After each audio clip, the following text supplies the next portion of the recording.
I said, what's up, y'all? Look at me when I'm talking to you, bro. Nah, I'm just messing with y'all, man. This your boy Knockout Boxing 86 TV, and we in here. So check this out, bro. Before I get going on our video, smash that like button for me.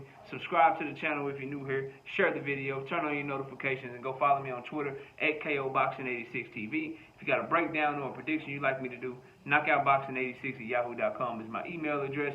And don't forget about our live shows. I go live every Wednesday and Thursday night, 7:30 p.m. Central Time. I'm also live every Sunday morning with the Singing OG KQKC Boxing Network, Sunday mornings, 9 a.m.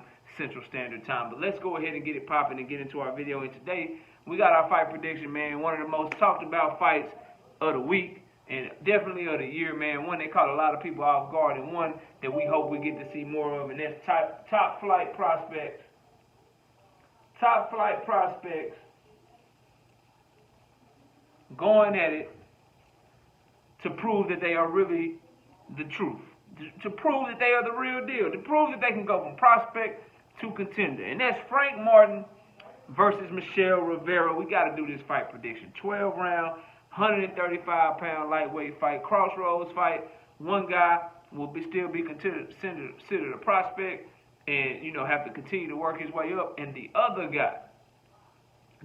guy will be considered a top flight contender and definitely have, you know, one of the better prospect resumes in boxing at 135 pounds. Right now, the best prospect resume, he made my top 15 list, and mainly because of having the best win out of all the prospects at 135 pounds. You got Edwin De Los Santos and his win over Jose Valenzuela. This win, whoever wins this fight, I think will be even better.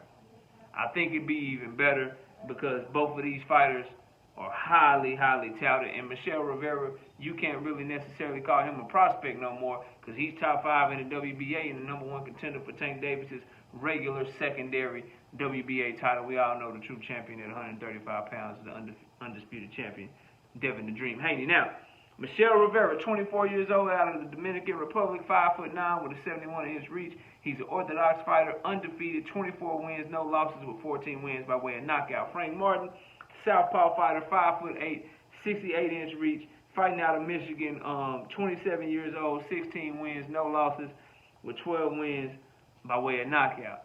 Michel Rivera has a very good jab. He's very fluid in the ring, above average power. When he gets on the inside, he does slap with his shots a little bit, but he can't fight on the inside with his hooks and things of that nature. He does have an issue on the inside, in my opinion. I don't think his head placement is the best.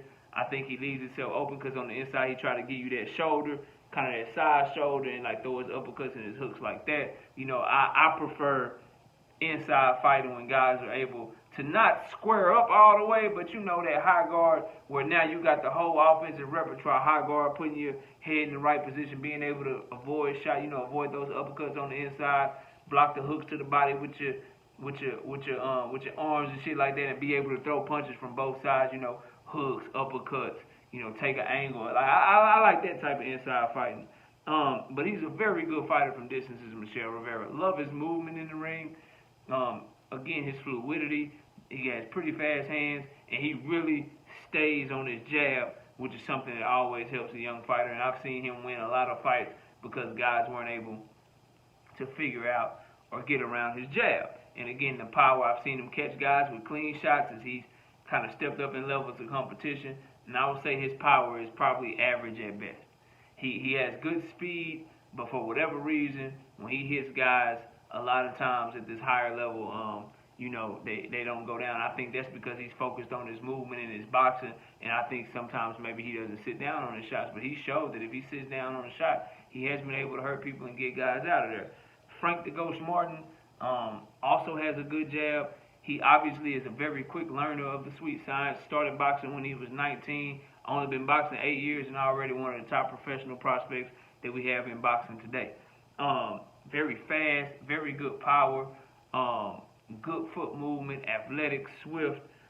He can get caught with his head on the line sometimes. He took some shots from Romero Duno in their fight, even though he stopped Duno in the 4th round in a highly impressive fashion. He took some shots from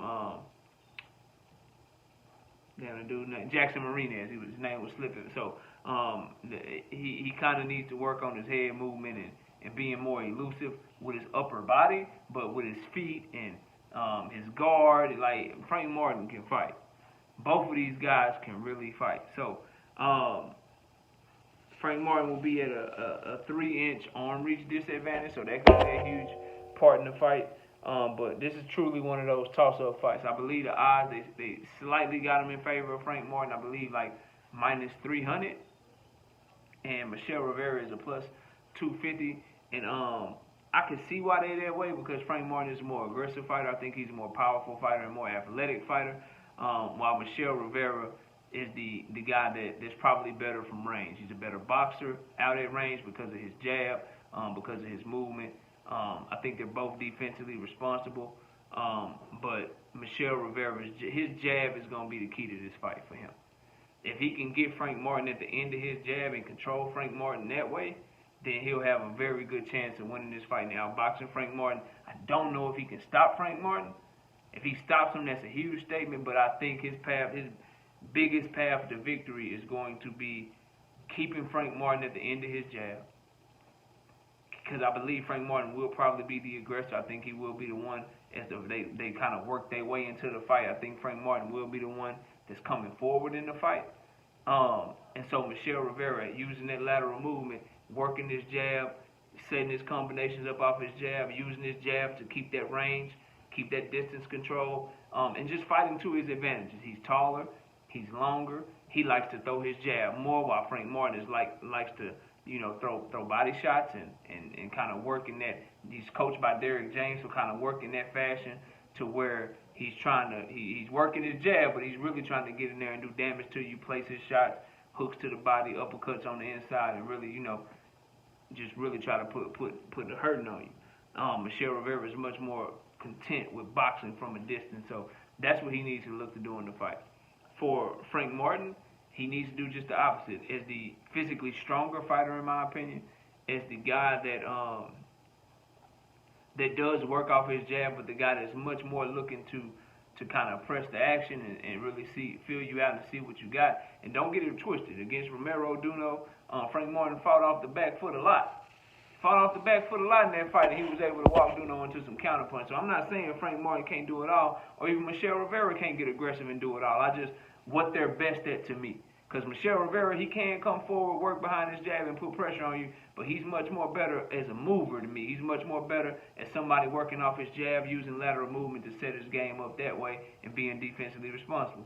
Frank Martin can fight off the back foot, use good movement. He's very quick, very swift. He can counterpunch, but he's much more better, in my opinion, when he's able to work forward behind his jab, go to the body, be the aggressive one, while countering you coming forward. I think Frank Martin is better at that. So they both need to look to do what they do best in this fight, especially since they're both stepping up to a higher level of competition. If Frank Martin can make the fight an inside fight, kind of in the pocket, I think Frank Martin will have the better success, because he's a shorter, lower center of gravity fighter. He's the person I think will fight better on the inside. Michel Rivera, if he can catch Frank Martin reaching, work his jab, always keep Frank Martin having to reset, because he's stabbing the jab down to the body. He's working the jab up top. That's the key. He got to stab that jab to the body to make Frank Martin kind of stop in his tracks a little bit.